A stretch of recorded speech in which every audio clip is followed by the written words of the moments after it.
537, Nashville's Morning News on Super Talk 99.7 WTN. Good morning to you, friends. Hope you're doing well.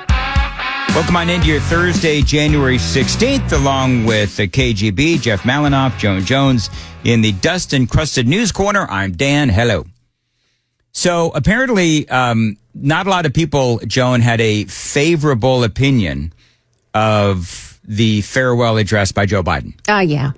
Many people agreed with me that, my spot-on, very astute political analysis that Joe Biden talks out of his arse is one that many people agree with. Yeah.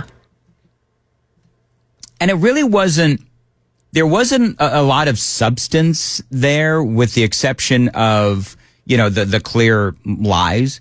And I think the people are just over it. I think people are over Joe Biden. They're over the chaos. You know what's interesting? So they always said, and who was it? Nikki Haley. Remember when Nikki Haley, if you're watching on this, on the cameras, I've got this look of like irritation and disgust on my face. Yeah. You couldn't even get her name out for a second. You're just like, Nikki Haley. Where she always spoke about the chaos of Donald Trump. And it was like, Chris would come in here and have to wipe my brain off of the wall because my head kept exploding. Because it's like, what in the world, Nikki Haley, do you call, the last several years with Joe Biden? And so, I don't know, for me, Joe Biden leaving the White House, I think do I believe that it'll be end of the chaos that we have seen here over the last 4 years? No, because what has happened in America is so disturbing and unfortunately so deeply embedded, thanks to Joe Biden, that the chaos is going to continue. But know that the purveyor of that chaos, Joe Biden, obviously he's going to be gone in, what does our countdown clock say? I'm glad you asked. 4 days, 5 hours, 20 minutes, and 45 seconds. Hey, Joan, did you hear what happened after the show yesterday? No. We're totally going to talk about this. Okay. Okay. We love our company, but sometimes they're a little annoying. So KGB works really hard on getting this countdown to Donald Trump clock put up on our page. Well, apparently the trademark attorneys here at the company somehow figured out that we were using a photo that quite possibly could get us in trouble. There's a photo of Donald Trump where he's out on some stage or something, wasn't it, KGB? Yeah, it was him dancing on stage at one of his rallies. So the worry was that the lawyers kill all the fun. Can we all just agree on that? Yeah. Oh, yeah. Always. So they also can make us a lot of money in certain cases. Anyway, or other people money. Yeah. Oh, that's so. Mm-hmm. But the lawyers said, no, you can't do that. That's a copyrighted photo. So Malinoff gets called into the office. Did you get hauled in again? How many times have you been hauled in now, Jeff? I think I'm on 17. Good Lord. Wow. The number of times I come in there, I'm almost old enough to vote.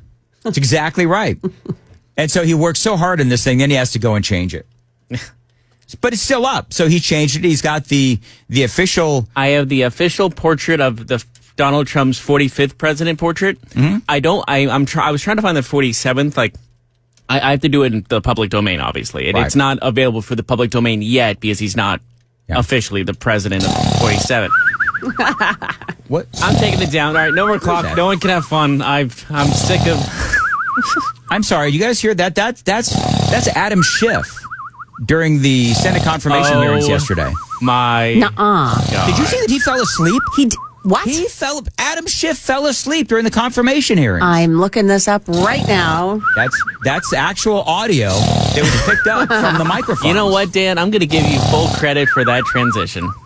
That's a professional transition, young man. That was an A+ transition. I don't give you A+ a lot. No. So that was gotta work on that. That was pretty good. did. I'm going to give you credit. Yeah, his eyes are closed, and I guess my question is, how do you fall asleep?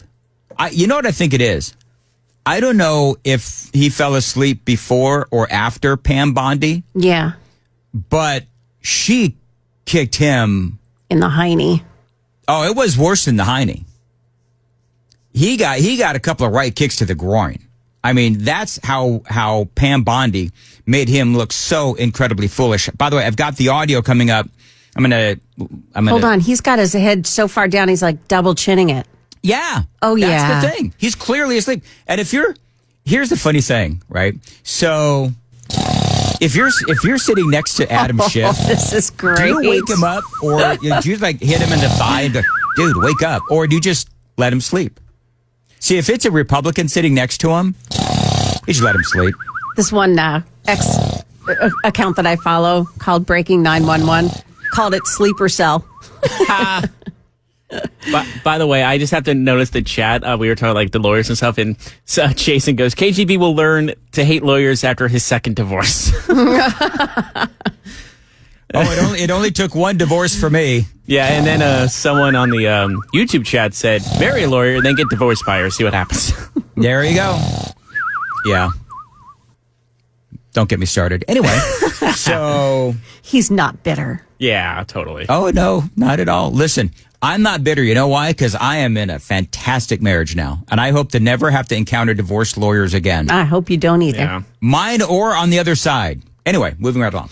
So, how long was Adam Schiff asleep for? Like, I don't know. Did they wake him up? I've only seen the still photo. It looks like, I'm seeing the video. It looks like he sort of stirred after a couple of minutes. Yeah, it's a while. A couple of Yeah. minutes? It's Oh, my gosh. But Yeah. like you see him nodding off, and it feels like it's like you're waiting for it, and it just keeps going. It keeps going.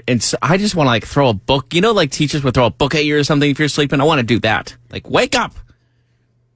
Wow. That's fascinating that he could do that. You had teachers throw books at you? No, I remember sleeping in my fourth grade class, and my teacher slammed. He had huge palms, but this dude was huge. He slammed his palms on my desk. He goes, "I hate to wake you up, Mr. Jeffrey." Nearly like he barely missed my head. All right, I got a better one for you. I fell asleep in woodshop class. How do you fall asleep in wood shop, for heaven's There's sakes? so much noise. I was... All right, so here... Where are we going with this? No. Wood shop, yes. But they also, when you take a test, there's written tests that we had to take as well. Okay. So I fell asleep because I hated wood shop class. And I've told this story before that it took me literally half a semester to square a board.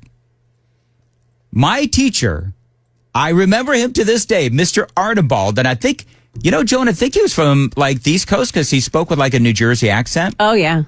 He takes a saw. What?